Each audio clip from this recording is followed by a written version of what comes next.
मैत्रिणींनो, मार्गशीर्ष महिन्याच्या शेवटच्या गुरुवारी हे एक काम नक्की करा. माता लक्ष्मीचा वास तुमच्या घरात होईल.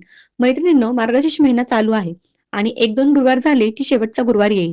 18 डिसेंबर 2025 गुरुवार. 18 डिसेंबरला शेवटचा गुरुवार आहे.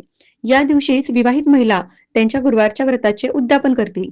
इतर विवाहित महिलांना घरी बोलावून त्यांची ओटी भरली जाते. त्यांना वाण दिले जाते. गोडधोड प्रसाद दिला जातो. परंतु हे एक काम मार्गशीर्षच्या शेवटच्या गुरुवारी प्रत्येक विवाहित महिलेने नक्की करा. तर काम काय आहे? तुम्हाला एखाद्या दुसऱ्या म्हणजे आपल्या नात्यातली किंवा बाजूची किंवा लांबच्या नात्यातली विवाहित महिला असेल, तिला घरी बोलवून तिची ओटी भरायची आहे. फक्त एका महिलेची ओटी, किमान एका महिलेची तरी ओटी तुम्हाला भरायची आहे.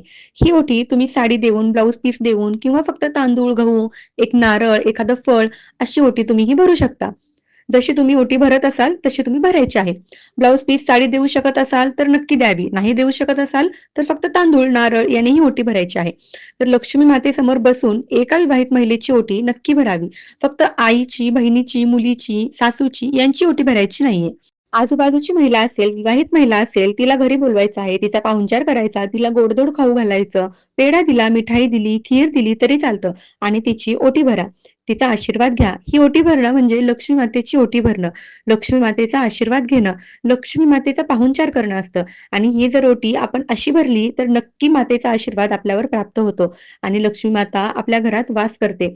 तर नक्की हा शेवटच्या गुरुवारी उपाय तुम्ही करून बघा. धन्यवाद.